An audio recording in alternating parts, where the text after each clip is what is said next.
नमस्कार दोस्तों, मैं Parasnath life high study IAS में आपका स्वागत है। आज हम लोग आगरा यूनिवर्सिटी तथा राजा महेंद्र प्रताप सिंह राज्य विश्वविद्यालय अलीगढ़ के बीएड फर्स्ट ईयर का जो 2022 में वार्षिक एग्जाम होने जा रहा है उसके लिए पेपर 106 इसमें पेडागोजी ऑफ लैंग्वेज हिंदी शिक्षण या हिंदी टीचिंग का फुल प्रैक्टिस सेट 1 हल करेंगे। इसमें टॉप 100 अति महत्वपूर्ण प्रश्न रहेंगे। यहाँ से निश्चित रूप से एग्जाम में प्रश्नों के आने की संभावना है, इसलिए आप लोग वीडियो को पूरा देखिएगा। दोस्तों, 13 सितंबर को राजा महेंद्र प्रताप सिंह राज्य विश्वविद्यालय अलीगढ़ का बीएड फर्स्ट ईयर का BD 105 का पेपर था। उसमें अपने वीडियो से इतने प्रश्न सीधे सीधे आए हुए हैं कि आप लोगों के बहुत अच्छे अंक प्राप्त हो सकते हैं।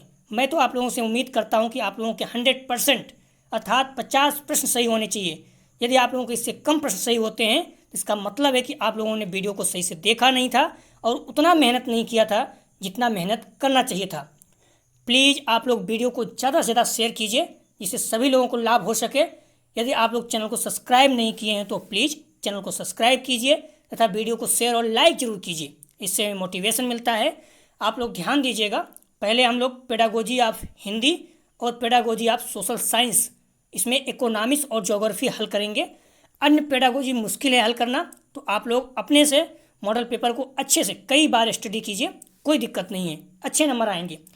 तो आप लोग पुनः प्लीज़ ध्यान दीजिए, वीडियो को ज़्यादा से ज़्यादा शेयर कीजिए क्योंकि पेडागोजी में 13 विषय है। ध्यान दीजिए, 13 विषय हैं और सभी के विषय अलग अलग हैं, तो इसलिए इसमें बच्चे बहुत कम रहेंगे। आप लोग प्लीज़ वीडियो को ज़्यादा से ज़्यादा शेयर कीजिए जिससे हमें निराशा ना हो कि बच्चे कम हैं। और आप लोग ध्यान रखिएगा, इसमें 2 पेपर होगा, 2:30 बजे से ही होगा, 5 बजे तक, 5:30 बजे तक 3 घंटे का रहेगा। तो दोनों पेपर होगा 1.5 घंटे का रहेगा और 75 प्रश्न दोनों में रहेंगे। 50 प्रश्न दोनों में करने हैं, जैसे आप पेपर देते आए हो सेम है, तो सेम ऐसे बस इसमें एक साथ आपको 2 पेपर देना है। ठीक है, आपको कन्फ्यूजन इनके लोग पूछ रहे थे, मैंने इसलिए बता दिया। आइए देखते हैं प्रश्नों को। पेपर 106 अर्थात हिंदी शिक्षण या पेडागोजी ऑफ लैंग्वेज हिंदी, इसका फुल प्रैक्टिस सेट 1 देखेंगे। ध्यान रखना, बहुत ज़्यादा महत्वपूर्ण प्रश्नों को रखा गया है। मॉडल पेपर में बहुत ज़्यादा प्रश्नों में त्रुटियां हैं, गलतियां हैं, तो सही करके रखा गया है। जो भी प्रश्न रखे गए हैं तो आप लोग इसे पूरी तरह से विश्वास कर सकते हैं। उम्मीद है कि एकाध प्रश्न हो सकता है, नहीं तो गलत नहीं होगा।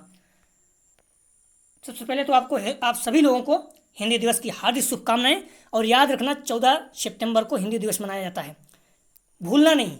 किसी भी एग्जाम में पूछा जाता है और पूछा जाएगा, तो इस एग्जाम में पूछा जा सकता है। और 16 सितंबर को ओजोन दिवस होता है, ये भी पूछा जा सकता है। ध्यान रखना, तो हिंदी दिवस मनाया जाता है कब, तो इसका सही जवाब हो जाएगा हिंदी दिवस कब मनाया जाता है, 14 सितंबर को। 10 जनवरी को विश्व हिंदी दिवस मनाया जाता है, कन्फ्यूज नहीं होना। हिंदी दिवस 14 सितंबर को और 10 जनवरी को विश्व हिंदी दिवस मनाया जाता है। 16 सितंबर को ओजोन दिवस मनाया जाता है और 9 जनवरी को प्रवासी दिवस, इस दिन महात्मा गांधी लौट कर आए थे, इसलिए प्रवासी दिवस मनाया जाता है 9 जनवरी को। तो सारे पॉइंट महत्वपूर्ण हैं, आप लोग ध्यान रखना। 10 जनवरी को विश्व हिंदी दिवस मनाया जाता है। 16 सितंबर को विश्व ओजोन दिवस मनाया जाता है, मैंने लिख दिया है। 9 जनवरी को भारतीय प्रवासी दिवस मनाया जाता है क्योंकि इसी दिन 9 जनवरी 1915 को महात्मा गांधी जी दक्षिण अफ्रीका से भारत लौटे थे। तो अब आप लोग कन्फ्यूज नहीं होना। विश्व हिंदी दिवस कब मनाया जाता है, 14 सितंबर को, और हिंदी दिवस कब मनाया जाता है, 14 सितंबर को, और विश्व हिंदी दिवस 10 जनवरी को। इसलिए कन्फ्यूजन, सारे पॉइंट इसके बहुत ज़्यादा महत्वपूर्ण हैं। साल 1953 में हिंदी के प्रचार प्रसार के लिए हर साल 14 सितंबर को हिंदी दिवस मनाने की शुरुआत की गई। इस दिन संविधान सभा ने 14 सितंबर 1949 को हिंदी को राजभाषा, ध्यान रखना, कहीं कन्फ्यूज नहीं होना। कहीं अगर हिंदी राष्ट्रभाषा लिखी है तो गलत है, हिंदी हमारी राजभाषा है, कोई राष्ट्रभाषा नहीं हमारे देश में। वही राष्ट्रभाषा प्रचार समिति की सिफारिश के बाद 14 सितंबर 1953 से हिंदी दिवस मनाया जाने लगा। तो आप लोग कन्फ्यूज नहीं होना, संविधान में कोई राष्ट्रभाषा नहीं है। अगला प्रश्न है, भारतीय संविधान के किस अनुच्छेद द्वारा हिंदी को संघ की राजभाषा घोषित किया गया है। देखिए, सही लिखा गया है राजभाषा। भारतीय संविधान के किस अनुच्छेद के द्वारा हिंदी को संघ की राजभाषा घोषित किया गया है। मैं आप लोग पहले बता चुका हूँ, इसका सही जवाब हो जाएगा 2 का द, अनुच्छेद 1943, जबकि अनुच्छेद 243। जबकि आप मॉडल पेपर में देखोगे और जगह तो कई जगह दिया था 351। तो ढेर सारी चीज़ें हैं, आप लोग कन्फ्यूज नहीं होना, उसमें बहुत ज़्यादा गलत दिया रहता है। तो ध्यान रखना, भारतीय संविधान के किस अनुच्छेद के द्वारा हिंदी को संघ की राजभाषा घोषित किया गया है, तो अनुच्छेद 343। और ध्यान रखना आप लोग, हिंदी हमारी भारत की क्या है, राजभाषा। भारत में कुल कितनी भाषाएं हैं, 22, और ये भाषाएं जो हैं भाग 17 में अनुसूची 8 में हैं। पूछ सकता है। इसके पहले पेपर शायद 102 था, मैंने बताया था इस तरह से, तो प्रश्न आ गया था कितनी भाग हैं। तो ध्यान रखना आप लोग, इस समय भारत में कितनी भाषाएं हैं? 22। और जो भाषाएं हैं वो किस भाग में हैं? भाग तो 22 है, लेकिन किस भाग में है? भाग 17 में भाषाओं को रखा गया है। और अनुसूची किस में रखा गया है? 8 अनुसूची में। कितनी अनुसूची कुल है? 12 अनुसूची। कंफ्यूज नहीं होना। संविधान में 22 भाग, मूल रूप से 22 भाग है, 12 अनुसूचियां हैं, 22 भाषाएं हैं, लेकिन जो भाषा है उसको भाग 17 में और अनुसूची 8 में रखा गया है। मैंने लिख भी दिया है, कुल 22 भाग है, मूल रूप से 12 अनुसूची हैं। ध्यान रखना आप लोग, कंफ्यूज नहीं होना। अगला प्रश्न है, भारतीय संविधान की 8वीं अनुसूची में कितनी भारतीय भाषाओं को सम्मिलित किया गया है? मैंने कह दिया ना कि 8वीं अनुसूची में रखा गया है, तो कितनी भाषाओं को सम्मिलित किया गया है? तो सही आंसर हो जाएगा डी, 22। मैंने बता भी दिया था। अगला प्रश्न है, निम्नलिखित में से कौन सा उद्देश्य कौशल से संबंधित नहीं है? ध्यान रखना, नहीं है। तो इसका सही जवाब हो जाएगा 4 का दा, साहित्य में रुचि। सुनना लिखना पढ़ना कौशल है, साहित्य में रुचि नहीं है। दा इसका सही जवाब हो जाएगा। अगला प्रश्न है, बालकों को साहित्य सृजन की प्रेरणा देना तथा मौखिक रचना लिखने की योग्यता का विकास करना उद्देश्य कहलाता है। बालकों के साहित्य सृजन की प्रेरणा देना तथा मौखिक रचना लिखने की योग्यता का विकास करना क्या कहलाता है? उद्देश्य है। तो इसका सही जवाब हो जाएगा 5 का दा, रसात्मक। अगला प्रश्न है, पाठ्यक्रम को अंग्रेजी में कहा जाता है? तो इसका सही जवाब हो जाएगा 6 का बा, करिकुलम। अगला प्रश्न है, करिकुलम शब्द की उत्पत्ति लैटिन भाषा के जिस शब्द से हुई है उसका अर्थ है? हम लोग इसके PD105 में कर चुके हैं। तो इसका सही जवाब हो जाएगा 7 का आ, दौड़ का मैदान। करिकुलम का अर्थ है दौड़ का मैदान। अगला प्रश्न है, पुस्तक के लिए प्रयुक्त अंग्रेजी शब्द बुक बना है, वह जर्मनी शब्द है। तो इसका सही जवाब हो जाएगा 8 का। ध्यान रखना, पुस्तक के लिए प्रयुक्त अंग्रेजी शब्द बुक किससे बना है? वह जर्मनी शब्द है। तो इसका सही जवाब हो जाएगा जर्मनी शब्द आ, बीक से। अगला प्रश्न है, भाषा को बोलने और लिखने का ढंग कहलाता है? बोलना और लिखना क्या कहलाता है? कहते हैं आपको बोलने की शैली नहीं है। तो इसका सही जवाब हो जाएगा बा, शैली। कहते हैं कि आपको बोलने की शैली नहीं है, आपको लिखने की शैली आपको ठीक नहीं है, तो शैली। अगला प्रश्न है, आगमन विधि में, ध्यान रखना आप लोग, यूट्यूब या कहीं से पढ़ लीजिए, आगमन निगमन विधि बार बार पूछता है, विश्लेषण विधि या फिर संश्लेषण विधि। तो विश्लेषण में आप ध्यान रखना कि मैथ की जो भी चीज़ें हैं, रेखागणित, बीजगणित, अंकगणित, जो भी चीज़ें हैं वो विश्लेषण में आती हैं। तो इस तरह ध्यान रखना आप लोग। और विश्लेषण को उल्टा संश्लेषण होता है, आगमन को उल्टा निगमन होता है, निगमन को उल्टा आगमन होता है। तो आगमन विधि में शिक्षण होता है, तो उसका सही जवाब हो जाएगा 10 का दा। मॉडल पेपर में देखना, गलत दिया हुआ है, मूर्त से अमूर्त की ओर दिया हुआ है, तो मूर्त से मूर्त, स्थूल से सूक्ष्म, ज्ञात से अज्ञात। ध्यान रखना सारी चीज़ें आगमन विधि में है। आगमन विधि के प्रतिपादक अरस्तु थे, कई बार पूछा जाता है कंपटीशन में, और यहाँ भी पूछा जा सकता है। तो आगमन विधि के प्रतिपादक कौन थे? अरस्तु।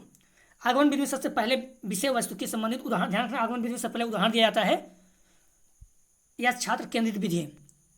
इस विधि में मूर्त से अमूर्त की ओर, ज्ञात से अज्ञात की ओर, सरल से स्थूल से सूक्ष्म की ओर, स्थूल मतलब मोटा बड़ा, सूक्ष्म मतलब छोटा, सरल से कठिन की ओर सिद्धांत पर कार्य करता है। व्याकरण हेतु सर्वोत्तम विधि है। किस विधि के माध्यम से छात्र विशिष्ट से सामान्य की ओर अग्रसर होते हैं? ध्यान रखना, किस विधि के माध्यम से छात्र विशिष्ट से सामान्य, अभी हमने देखा कि सामान्य से विशिष्ट, या तो उसमें आगमन विधि है, तो अगर विशिष्ट से सामान्य की होगा कौन सा हो जाएगा? तो निगमन विधि। निगमन विधि का उल्टा आगमन विधि है, और आगमन विधि का उल्टा निगमन विधि है। तो विशिष्ट से सामान्य रहेगा तो क्या हो जाएगा? निगमन, और सामान्य से विशिष्ट रहेगा तो आगमन। कंफ्यूज नहीं होना। अगला प्रश्न है, भाषा के लिखित रूप को कहा जाता है? तो इसका सही जवाब हो जाएगा 12 का सा, लिपि। लिपिबद्ध कहते हैं, लिपिबद्ध। अगला प्रश्न है, देवनागरी लिपि में मूल ध्वनि चिन्हों की संख्या है? तो इसका सही जवाब हो जाएगा 13 का दा, 45। अगला प्रश्न है, बालक के सर्वांगीण विकास का आधार होती है? तो इसका सही जवाब हो जाएगा 14 का आ, मातृभाषा। मातृभाषा बालक के सर्वांगीण विकास की आधार होती है। अगला प्रश्न है, कोई भी दो बालक समान नहीं होते, किसका कथन है? किस सिद्धांत पर आधारित है? उपयुक्त कथन आधारित है। कोई भी दो बालक समान नहीं होते, तो इसका सही जवाब हो जाएगा बा, व्यक्तिगत विभिन्नता के सिद्धांत पर। अगला प्रश्न है, उच्चारण के समय जब भी अक्षरों और शब्दों पर बराबर बल नहीं होता तो उसे कहते हैं। तो इसका सही जवाब हो जाएगा सा का सा, इसका 16 का सा बलाघात। अगला प्रश्न है वर्तनी की अशुद्धि। वर्तनी की अशुद्धि का महत्वपूर्ण कारण है। अगर वर्तनी आपकी अशुद्धि हो रही तो इसका मतलब क्या कारण है इसका? 17 का सही जवाब हो जाएगा द। लिप की जटिलता। अगर आप व्याकरण अशुद्धि इसलिए नहीं कह सकते हैं कि वर्तनी की अशुद्धि यहाँ चल रही है, अगर व्याकरण अशुद्धि मतलब हो जाता है व्याकरण में कमियां हैं। अगर आपको व्याकरण अच्छे से जानकारी है लेकिन अगर लिपि कठिन है तो हो सकता है तब भी नहीं लिख पाओ। तो बहुत क्लोज आंसर है, तो आप लोग ध्यान रखना, डी इसका सही जवाब है। अगला प्रश्न है हिंदी भाषा में साहित्य की प्रमुख विधाएं हैं। तो इसका सही जवाब हो जाएगा 18 का बा, गद्य और पद्य प्रमुख विधाएं। बाकी तो ढेर सारी हो सकती हैं, लेकिन गद्य मतलब जो पढ़ा जाता है, पद्य मतलब जो गाया जाता है, चंपू का मतलब जो दोनों होता है। गद्य का प्रमुख अंग है, सही जवाब हो जाएगा दा, जीवनी। जीवनी जो है सॉरी 19 का गद्य का प्रमुख अंग है, हाँ सही है जीवनी। अगला प्रश्न है शिक्षण प्रक्रिया में जिस वाचन को शिक्षक द्वारा किया जाता है वह कहलाता है। तो इसका सही जवाब हो जाएगा सा, आदर्श वाचन। अगला प्रश्न है गद्य शिक्षण में बोध प्रश्न पूछे जाते हैं। तो इसका सही जवाब हो जाएगा आ, छात्रों से। अगला प्रश्न है नाटक की सामग्री होती है। तो इसका सही जवाब हो जाएगा 22 का आ, श्रव्य और दृश्य दोनों। नाटक आप सुन भी सकते हो और देख भी सकते हो, श्रव्य और दृश्य दोनों। अगला प्रश्न है स्वर वाचन किया जाता है। तो इसका सही जवाब हो जाएगा 23 का बा, पद्य शिक्षण में। अगला प्रश्न है पूर्व ज्ञान के आधार पर प्रश्न पूछे जाते हैं। तो इसका सही जवाब हो जाएगा 24 का बा, प्रस्तावना प्रश्न। अगला प्रश्न है शब्दों के दो प्रमुख वर्ग हैं। तो इसका सही जवाब हो जाएगा 25 का सा, आ और दा दोनों, विकारी और अविकारी। शब्दों के दो प्रमुख वर्ग हैं, विकारी और अविकारी। ध्यान रखना आप लोग, महत्वपूर्ण है। विकारी और अविकारी को व्यय और अव्यय भी कहते हैं। विकारी शब्द लिंग वचन पुरुष कारक काल आदि से रूपांतरित होते रहते हैं, ध्यान रखना। विकारी शब्द जो है इसके अंतर्गत संज्ञा सर्वनाम विशेषण क्रिया आते हैं। अविकारी शब्द कभी भी किसी भी परिस्थिति में अपने रूप परिवर्तित नहीं करते हैं। इसके अंतर्गत क्रिया विशेषण संबंध बोधक, समुच्चवाचक, समुच्चबोधक, विस्मय यादि बोधक, उपसर्ग निपात आदि आते हैं। ध्यान रखना जो अविकारी शब्द हैं ये परिवर्तित नहीं होते और जो विकारी शब्द हैं ये परिवर्तित हो जाते हैं। अगला प्रश्न है क्रिया के भेद हैं। तो इसका सही जवाब हो जाएगा 26 का सा, आ और बा दोनों, अकर्मक सकर्मक दोनों। आप लोग प्लीज़ वीडियो को पूरा देखिएगा और ज़्यादा से ज़्यादा शेयर कीजिए। आप लोग ध्यान रखिए जो आगरा यूनिवर्सिटी के बच्चे हैं वो भी, जो राजा महेंद्र प्रताप सिंह स्टूडेंट हैं विद्यार्थी, वो भी, दोनों लोगों के ये प्रश्न महत्वपूर्ण है। ऐसा नहीं कि राजा महेंद्र प्रताप सिंह के लिए है, तो दोनों लोगों को। इसलिए आप लोग दोस्त यार जो भी राजा महेंद्र प्रताप सिंह हो या आगरा यूनिवर्सिटी में हो, कहीं भी अपने कॉलेज या फिर कहीं भी अपने दोस्त यार जो भी हैं प्लीज़ शेयर कीजिए। इस विषय के विद्यार्थी कम रहेंगे तो ध्यान रखना, हर विषय 13 विषय सारे बच्चे बटे हुए हैं, इसलिए आप लोगों के लिए बना रहा हूँ। समय वक्त सब कुछ उतना ही लग रहा है, क्वालिटी 99% एक्यूरेसी है, ध्यान रखना आप लोग। तो प्लीज़ वीडियो को इतना शेयर करो कि हमें तकलीफ ना हो, क्योंकि मेहनत उतना ही करना पड़ रहा है। और भी बच्चे बोल रहे हैं लेकिन टाइम बहुत कम है, तो हमें लग रहा है कि हिंदी और सोशल करते हैं, तो प्लीज़ आप हिंदी वाले जो भी विद्यार्थी हैं इतना शेयर कीजिए कि हमें तकलीफ ना हो, ऐसा ना हो निराशा हो। समास के प्रकार हैं, प्रश्न है महत्वपूर्ण है, ध्यान रखना। समास के प्रकार होते हैं, तो आप लोग ध्यान रखना इसको। इसका सही जवाब हो जाएगा जो मेरे अनुसार हो जाएगा 27 का आ, 4 प्रकार के। लेकिन मॉडल पेपर में देखोगे 6 प्रकार का दिया है, गूगल में सर्च करोगे तो 6 प्रकार का दिया हुआ है। लेकिन जो आप फार्मूला ध्यान रखना, अतिदाप एक फार्मूला होता है, ऐसे याद कर लो, अतिदाप। आ से अव्ययी भाव समास, ता से तत्पुरुष समास, दा से द्वंद्व समास, बा से बहुब्रीहि समास। तो जो तत्पुरुष समास है ना उसके 2 पार्ट हो जाते हैं, कर्मधारय और द्विगु समास। द्विगु मतलब संख्यावाचक। तो जो तत्पुरुष समास है उसके 2 पार्ट हो जाते हैं। तो सारे लोग क्या करते हैं उसको 2 पार्ट में जोड़ देते हैं, इसलिए 6 मानते हैं। तो अगर आप हरदेव बाहरी में देखोगे और तो आप वहाँ 4 प्रकार का दिया हुआ है, तो किसी का पार्ट है तो उसको हम क्यों मानेंगे। लेकिन और जगह नॉर्मल बुक में देखोगे तो वहाँ 6 प्रकार। तो मेरे अनुसार 4 प्रकार का है, आप लोग देख लीजिएगा। हरदेव बाहरी में 6 प्रकार का, संजय में 4 प्रकार का, संजय में 6 प्रकार का। तो आप अपने अनुसार देख लीजिएगा। समास का समास का शाब्दिक अर्थ होता है संक्षेपीकरण, मतलब छोटा करना। तो आप लोग कंफ्यूज नहीं होना, समास का प्रकार है मेरे अनुसार 4, क्योंकि हरदेव बाहरी में भी दिया और ऑथेंटिक बुक है, अपने अनुसार आप लोग देख लीजिएगा। मॉडल पेपर में 6 प्रकार का दिया है और गूगल में सर्च करो तभी 6 प्रकार का है। 2 या 2 से अधिक शब्दों के मिलकर बने हुए नवीन या सार्थक शब्दों को समास कहते हैं। समास 4 प्रकार के होते हैं, इसका सूत्र याद रखिएगा अतिता। अव्ययीभाव समास, तत्पुरुष, तत्पुरुष में क्या है, कर्मधारय समास और द्विगु समास। इसमें जो भी चीज़ें कर्ता ने कर्म को कर्ण से, ये सारी चीज़ें रहते हैं। द्विगु मतलब संख्या आ जाएगी, इससे चौराहा, ये चीज़ें हो गया। और द्वंद्व समास है जिसके दोनों, द्वंद्व समास जिसको दोनों पद प्रधान हो। बहुव्रीहि समास, इसका तीसरा पद प्रधान हो जाए। दोनों पद प्रधान मतलब माता और पिता। बहुव्रीहि समास तो इसमें तीसरा पद प्रधान हो जाता है, तो ध्यान रखना। और इसमें जो है अव्ययीभाव समास क्या होता है, इसका पहला पद प्रधान होता है। तत्पुरुष समास क्या होता है, इसका दूसरा पद प्रधान होता है। तो कंफ्यूज नहीं होना, आप लोग देख लीजिएगा अच्छे से। मातृभाषा से तात्पर्य उस भाषा से है जिसमें बालक, मातृभाषा से क्या तात्पर्य होता है, तो इसका सही जवाब हो जाएगा 28 का सा। जीवन के प्रारंभिक काल में घर, परिवार एवं पर्यावरण में सीखता है। अगला प्रश्न है, हिंदी किस राज्य की राजभाषा है, तो इसका सही जवाब हो जाएगा द सभी। ध्यान रखना, जो उत्तर भारतीय हैं, उत्तर भारत के राज्य हैं, मैक्सिमम राज्यों में सभी राज्य की हिंदी राजभाषा है। ध्यान रखना, राजभाषा। मॉडल पेपर में देखो राष्ट्रभाषा दी है, राष्ट्रभाषा मैंने बार बार कहा संविधान में राष्ट्रभाषा कोई नहीं है। तो हिंदी हमारी राजभाषा है। और राजभाषा किस, दिल्ली, हरियाणा, झारखंड, राजस्थान, हिमाचल प्रदेश, उत्तराखंड, उत्तर प्रदेश, बिहार, ये सारे जो हैं क्या हैं, राजभाषा इनकी, इन राज्यों की राजभाषा हिंदी है। अगला प्रश्न है, देख लीजिएगा आप लोग, भारतीय राज्यों की राजभाषा है उत्तर प्रदेश, बिहार, हिमाचल प्रदेश, राजस्थान, हरियाणा, छत्तीसगढ़। तो सारा चीज़ देख लीजिएगा आप लोग। मॉडल पेपर आप लोग ध्यान रखिए। अगर आपको PDF चाहिए तो आप डिस्क्रिप्शन और कमेंट सेक्शन दोनों जगह पे दिया गया है।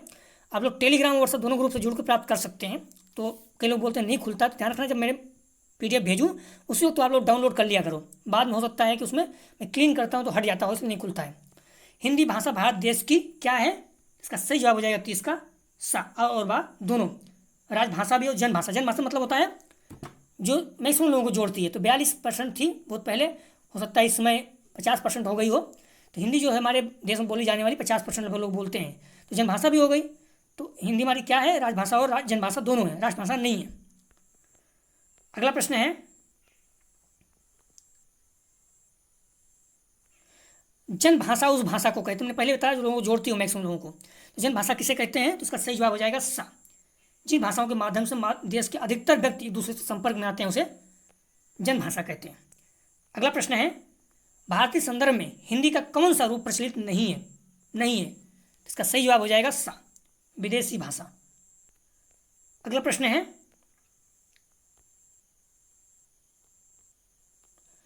निम्नलिखित में से कौन सा तत्व हिंदी के विकास में बाधक है, तो इसका सही जवाब हो जाएगा 33 का दा। हिंदी भाषियों द्वारा हिंदी की स्वीकार्यता, इसे तमिलनाडु के लोग हैं स्वीकार नहीं करते हैं। तो ये सारी चीज़ें क्या है, बाधक है। अगला प्रश्न है, त्रिभाषा सूत्र संबंधित है, तो इसका सही जवाब हो जाएगा 34 का आ, माध्यमिक स्तर से। त्रिभाषा सूत्र किसने दिया था, प्रश्न पूछ चुका है कोठारी आयोग सबसे पहले। तो सारी ध्यान रखना सब चीज़ों का। तो इसका सही जवाब हो जाएगा 34 का आ, माध्यमिक स्तर। त्रिभाषा सूत्र संबंधित है माध्यमिक स्तर से। 34 का सही जवाब है आ। अगला प्रश्न है, हिंदी की दरिद्रता का द्योतक है, मतलब कमजोरी तरह से, बहुत गरीबी जैसे। तो इसका सही जवाब हो जाएगा 35 का सा, राजनीति द्वारा हिंदी की उपेक्षा। ये बहुत वीक पॉइंट है। अगला प्रश्न है, भाषा शब्द की व्युत्पत्ति भाष शब्द से हुई है जिसका अर्थ होता है, तो इसका सही जवाब हो जाएगा 36 का सा, बोलना। भाषा शब्द की व्युत्पत्ति भाष शब्द से हुई जिसका अर्थ है बोलना। अगला प्रश्न है, बोलना या कहना। अगला प्रश्न है, भाषा का प्रमुख रूप है, तो इसका सही जवाब हो जाएगा 37 का सा, आ और बा, लिखित और मौखिक दोनों। अगला प्रश्न है, किस आधार को भाषा से संबंधित नहीं माना जाता, तो इसका सही जवाब है 38 का बा, मानसिक शारीरिक मनोवैज्ञानिक माना जाता है। अगला प्रश्न है, निम्नलिखित में से कौन सी बोलने की योग्यता है, निम्नलिखित में से कौन सी बोलने की योग्यता है, तो इसका सही जवाब हो जाएगा 39 का दा, आशु भाषा। आशु भाषा मतलब तुरंत बना सकते हो, किसी विषय पर तत्काल बोलना आशु भाषण कहलाता है। अगला प्रश्न है, भाषा के संबंध में कौन सा कथन सत्य है? इसका सही जवाब हो जाएगा आ, भाषा अर्जित है। कुछ लोग जन्मजात भी कहते हैं। भाषा के संबंध में कौन सी कथन सत्य है? तो भाषा अर्जित है।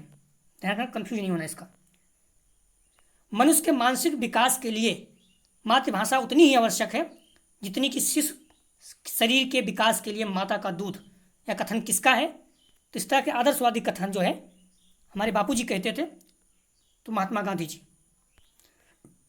अगला प्रश्न है, मातृभाषा आधारित है, मातृभाषा आधारशिला है, तो इसका सही जवाब हो जाएगा 42 का बा, एजुकेशन, शिक्षा की।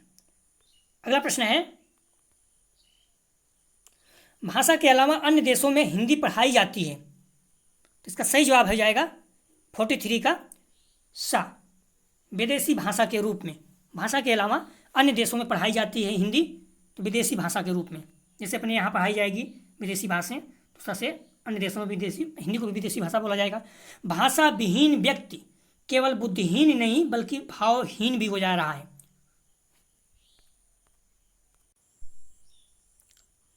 तो भावविहीन व्यक्ति केवल बुद्धिहीन नहीं बल्कि भावहीन भी हो जाते हैं। यह कथन किसका है? इसका सही जवाब हो जाएगा 44 का द बर्ड का। तो ध्यान रखना, इसका सही जवाब है 44 का द बर्ड का। अगला प्रश्न है, ज्ञान बढ़ाने का प्रमुख साधन है, तो इसका सही जवाब हो जाएगा 45 का सा, मातृभाषा। अगला प्रश्न है, भाषा ध्वनि संकेतों का व्यवहार है, उपयुक्त कथन है, इसका सही जवाब हो जाएगा 46 का द, श्याम सुंदर दास। अगला प्रश्न है, भिन्न भिन्न प्रदेशों में बोली जाने वाली भाषा कहलाती है, इसका सही जवाब हो जाएगा 47 का बा, प्रादेशिक भाषा। अगला प्रश्न है, हिंदी भाषा की जननी है, इसका सही जवाब हो जाएगा आ, संस्कृत। पेपर आ चुका है, सबसे पुरानी भाषा कौन सी है? तो संस्कृत। कई लोग हिंदी बोल रहे थे, क्यों? क्योंकि हिंदी से कंफ्यूज थे, तो संस्कृत से ही उत्पन्न जो है हिंदी हुई है। हिंदी भाषा की जननी मतलब माँ कहलाती है संस्कृत। प्रश्न याद रखना। अगला प्रश्न है, किसी राष्ट्र की प्रगति का अविरल प्रवाह कहा जाता है, तो इसका सही जवाब हो जाएगा 49 का सा, राष्ट्रभाषा को। अगला प्रश्न है, कोई भी भारत का कोई भी राष्ट्र नहीं है, हिंदी एक राजभाषा है। ध्यान रखना, भारत का कोई भी राष्ट्रभाषा नहीं है। अगला प्रश्न है, संपूर्ण विश्व में कितनी लिपियां विद्यमान हैं, तो इसका सही जवाब हो जाएगा 50 का दा, 20, महत्वपूर्ण है। अगला प्रश्न है, भाषा का लिखित रूप कहलाता है, इसका सही जवाब हो जाएगा बा, लिपिबद्ध। अगला प्रश्न है, भिन्न प्रदेशों में बोली जाने वाली भाषा कहलाती है, तो इसका सही जवाब हो जाएगा प्रादेशिक भाषा। भिन्न प्रदेशों में, अलग अलग प्रदेशों में, अलग अलग राज्यों में जो भाषा बोली जाती है, क्या बोलते हैं? प्रादेशिक भाषा। अगला प्रश्न, मुख से उच्चारित होने वाले शब्द और वाक्यों का समूह जिसके द्वारा मन की बातें बताई जाती हैं, भाषा कहलाती है, परिभाषा किसकी है? इसका सही जवाब हो जाएगा 53 का बा, रामचंद्र वर्मा। अगला प्रश्न है, प्रश्नोत्तर विधि का जन्मदाता है, बहुत ज़्यादा महत्वपूर्ण, कई बार आ चुका है, तो इसका सही जवाब हो जाएगा सा, सुकरात। अगला प्रश्न है, अनुसंधान या ह्यूरिस्टिक विधि के प्रवर्तक हैं, इसका सही जवाब हो जाएगा 55 का बा, आर्मस्ट्रॉन्ग।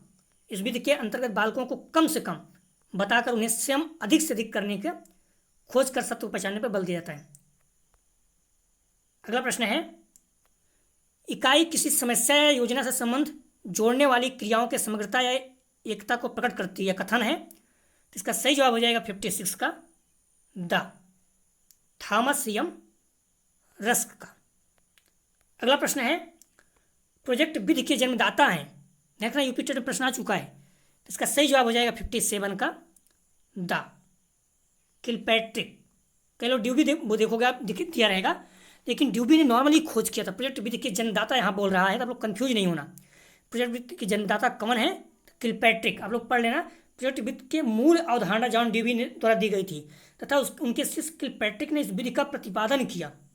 कंफ्यूज नहीं होना आप लोग। अगला प्रश्न है, डाल्टन विधि के प्रवर्तक हैं, तो इसका सही जवाब हो जाएगा 58 का द, मिस पार्क हर्स्ट। आप लोग वीडियो को पूरा देखिएगा, बहुत ज़्यादा महत्वपूर्ण प्रश्न है, निश्चित रूप से एग्जाम में बहुत ज़्यादा प्रश्न आएंगे यहाँ से। बलोद्यान शिक्षण विधि के जनक हैं, तो इसका सही जवाब हो जाएगा 59 का बा, फॉवेल।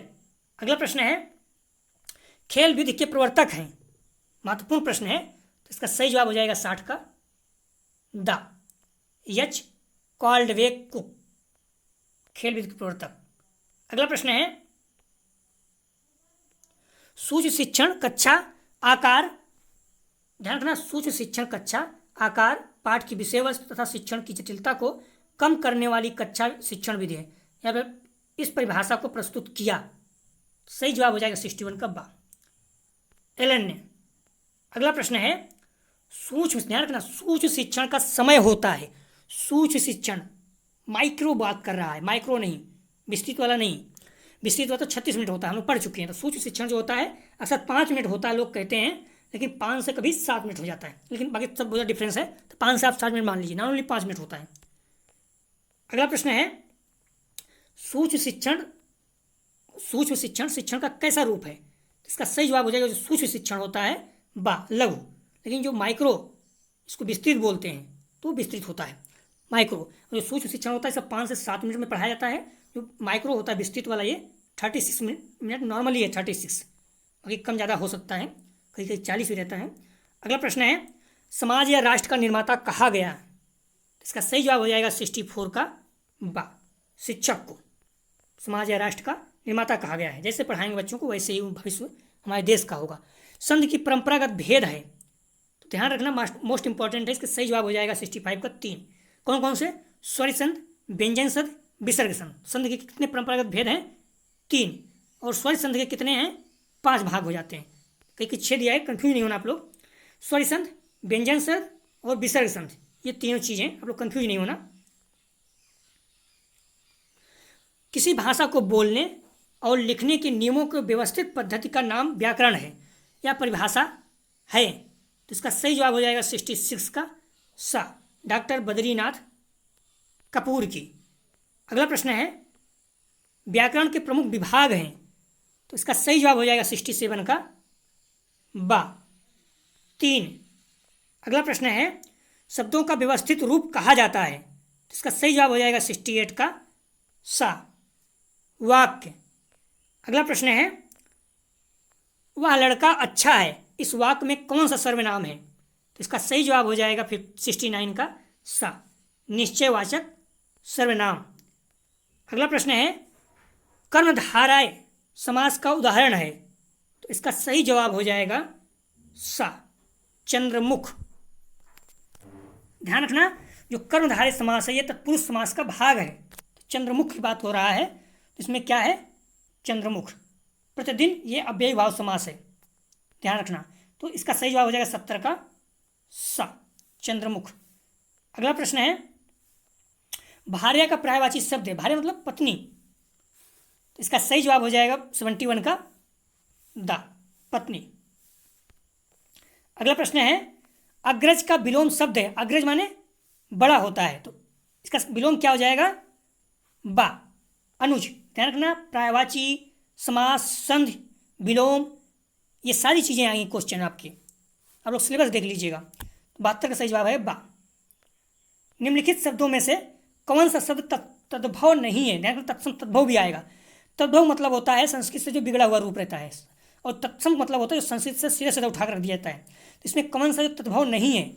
आँख है तद्भव है, कान है तद्भव है, नाक है तद्भव है, लेकिन जिह्वा जो है, जिह्वा ये क्या है? तत्सम है, संस्कृत शब्द है, सी इसका सा इसका सही जवाब है। अगला प्रश्न है निम्न में से कौन सा शब्द विकारी नहीं है?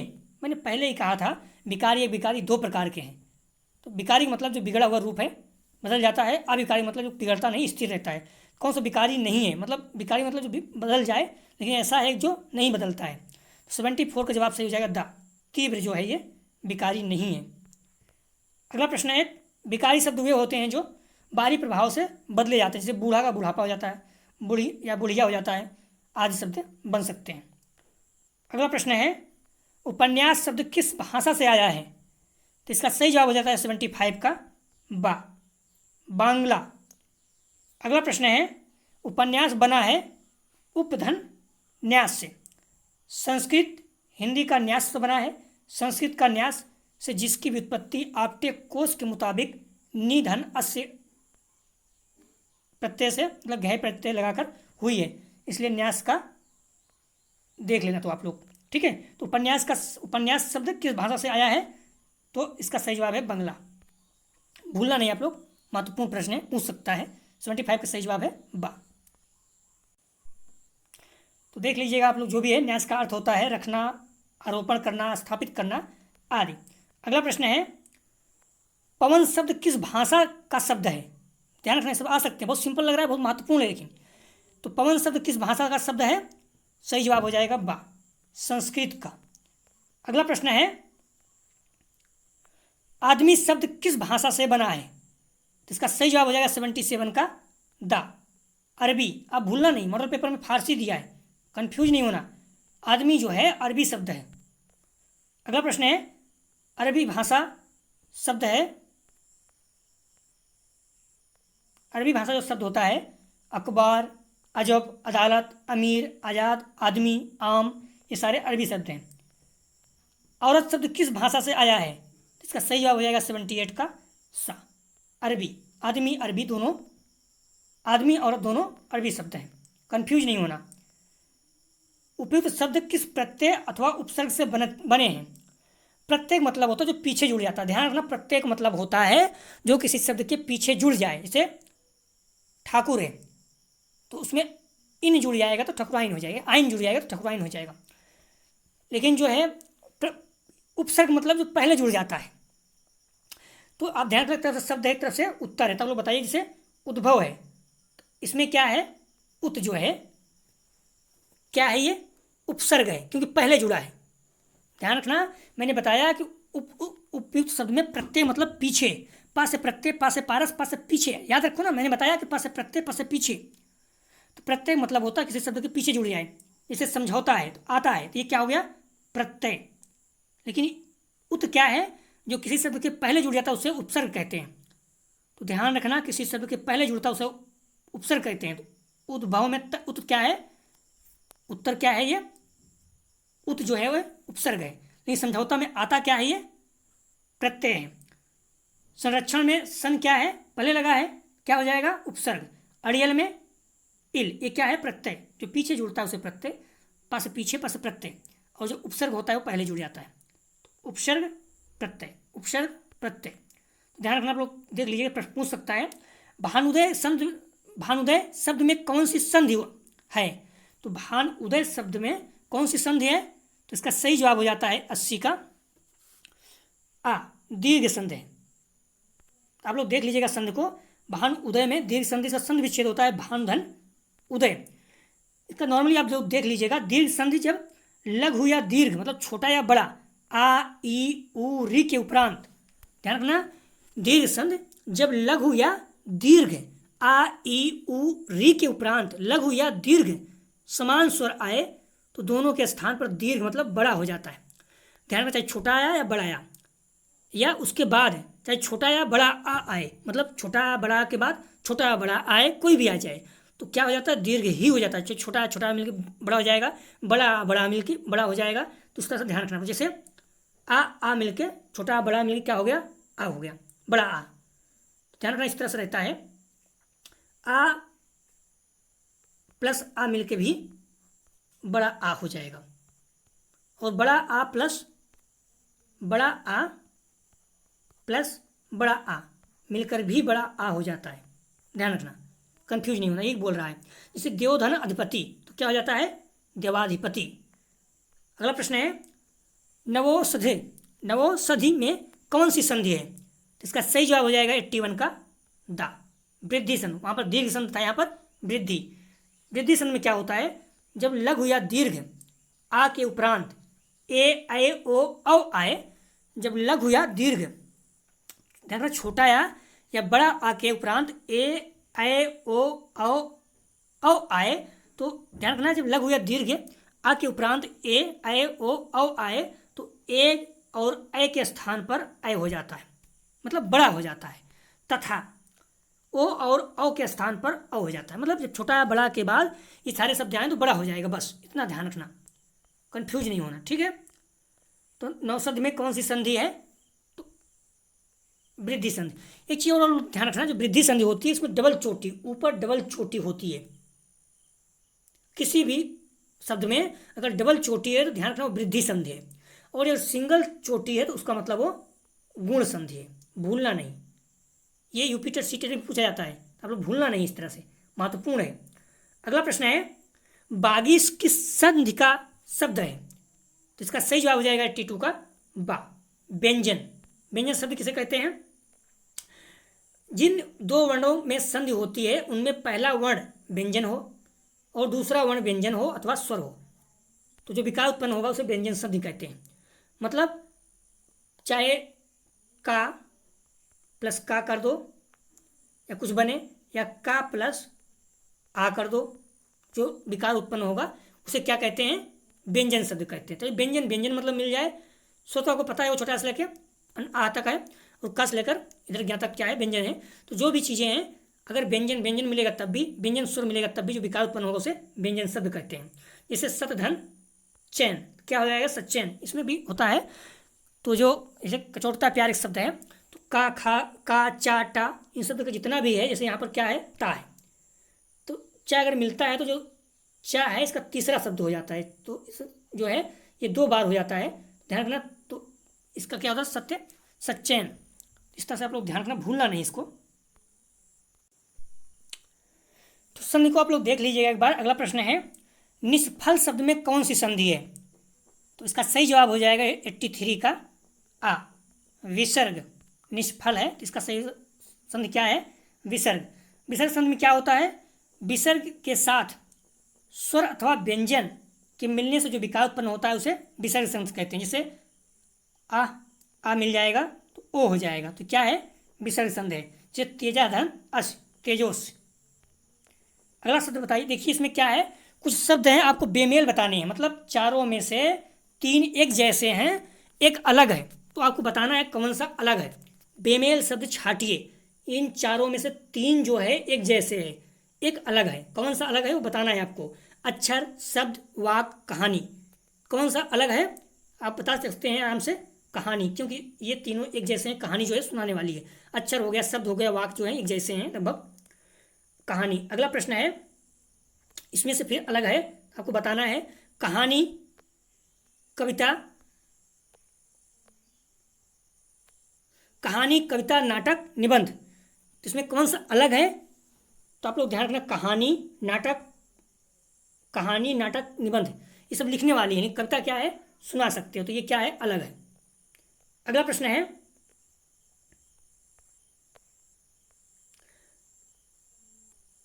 सुनना, बोलना, सोचना, लिखना, इनमें से कौन सा अलग है, तो आप सोचो कि सुनना, सोचना, लिखना, बोलना, इनमें से कौन सा अलग है, सही जवाब हो जाएगा सोचना।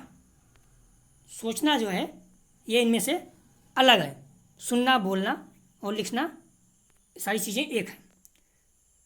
अगला प्रश्न है, गद्य, पद्य, पद, गद्य, पद्य, पद, कविता, इसमें कौन अलग है, तो इसका सही जवाब हो जाएगा गद्य। उसका रीजन है पद्य, पद, कविता, ये तीनों जो हैं गा सकते हैं, लेकिन गद्य जो है पढ़ा जाता है। अगला प्रश्न है, लोकगीत, लोक नृत्य, त्योहारोत्सव, भाषण, कौन सा इसमें अलग है, तो इसका सही जवाब हो जाएगा भाषण।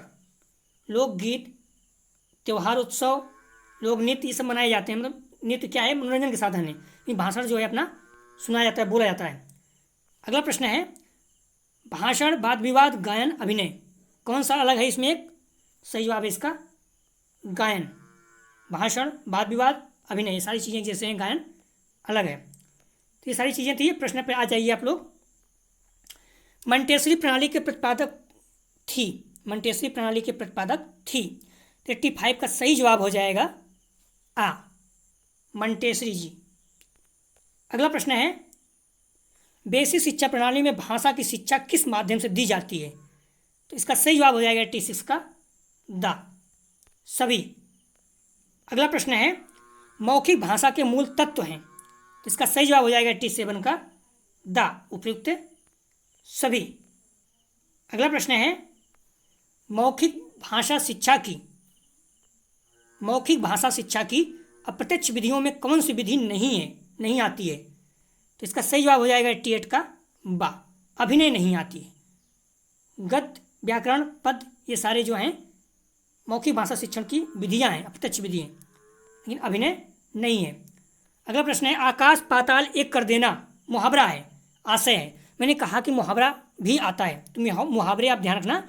आकाश पाताल एक कर देना क्या होता है?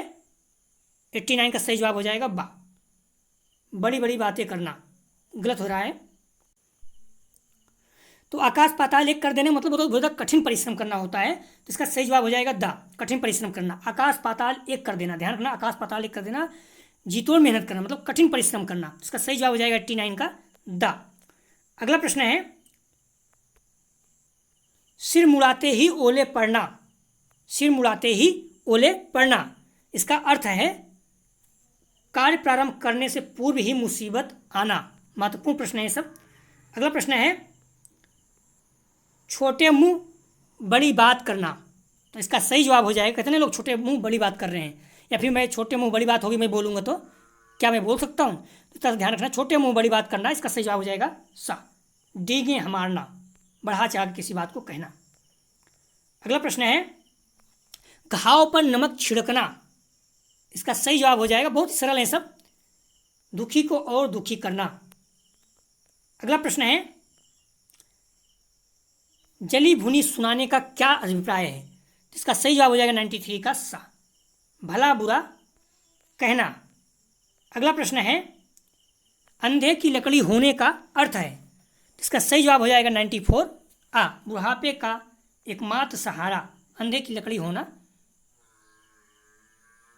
94 का सही जवाब हो जाएगा आ, बुढ़ापे का एकमात्र सहारा होना। अगला प्रश्न है ईंट से ईंट बजाना, कहते हैं ईंट से ईंट बजा दिया, का अर्थ है, इसका सही जवाब हो जाएगा बा, नष्ट भ्रष्ट कर देना। अगला प्रश्न है आंखें बिछाना, कहते हैं आंखें बिछा के, पलके बिछा के हम आपका इंतजार कर रहे हैं, तो पलके बिछाना, आंखें बिछाने का अर्थ है, सही जवाब हो जाएगा बा, प्रतीक्षा करना, बहुत बेसब्री से प्रतीक्षा कर, कहते हैं हम पलके बिछाए हैं आपके लिए, तो आंखें बिछाना मतलब प्रतीक्षा करना, बा इसका सही जवाब हो जाएगा। पत्थर की लकीर होना, पत्थर की लकीर होना का तात्पर्य है, इसका सही जवाब हो जाएगा 97 का आ, बात पर अटल रहना, इसका सही जवाब हो जाएगा आ। काला अक्षर भैंस बराबर का अर्थ है, इसका सही जवाब हो जाएगा दा, बिल्कुल निरक्षर होना, कहते हैं काला अक्षर भैंस बराबर, सही जवाब है बिल्कुल निरीक्षण होना। अगला प्रश्न है कंगाली में आटा गीला होना तात्पर्य है, सही जवाब हो जाएगा बा, मुसीबत में मुसीबत आना, कहते हैं कंगाली में आटा गीला, मतलब गरीब है कोई और गरीब है, मुसीबत में मुसीबत आ जा रही है। सब महत्वपूर्ण है, एग्जाम में प्रश्न आ सकते हैं।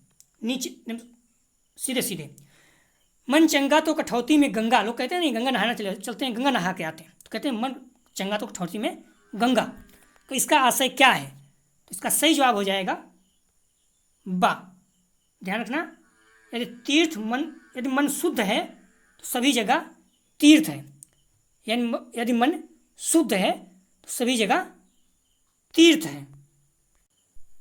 तो आप लोग ध्यान रखना। इसके बाद हम लोग हिंदी का ही pedagogy of Hindi, pedagogy of language Hindi, इसका एक फुल टेस्ट और करेंगे। अलग सोशल पहले देखता हूँ, सोशल साइंस का, ज्योग्राफी और इकोनॉमिक्स का पहले एक टेस्ट देख लेते हैं। बाकी जो पेडागोजी आप लोग प्लीज़ मेहनत कीजिए, क्योंकि मेरे लिए इतना आसान नहीं है ये चीज़ सभी लोग करा पाना, तो आप लोग मॉडल पेपर अच्छे से स्टडी कीजिए, बहुत अच्छे नंबर आप लोगों के आएंगे, कोई दिक्कत नहीं, जो भी आपके पास कंटेंट है वहीं से पढ़ाई कीजिए। तो आप लोग ध्यान रखना,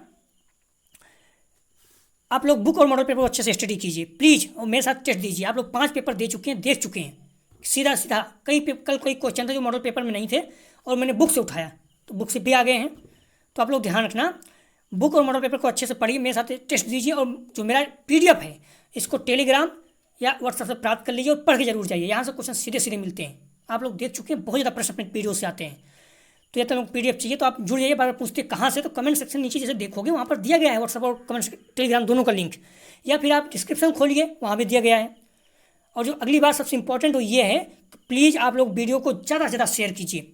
हिंदी के बच्चे कम होंगे, 13 लैंग्वेज है, 13 विषय है पेडागोजी में, तो बच्चे बहुत कम हैं। तो आप लोग प्लीज़ इतना शेयर कीजिए सभी हिंदी वालों के पास पहुँच जाए और मुझे निराशा ना हो। बनाने जो मेहनत कर रहा हूँ तो ये डिपेंड करेगा कि फिर उसके बाद मैं और टेस्ट बनाऊंगा और देखूंगा कम आएंगे व्यू तो फिर थोड़ा सा दिक्कत होती है बनाने में।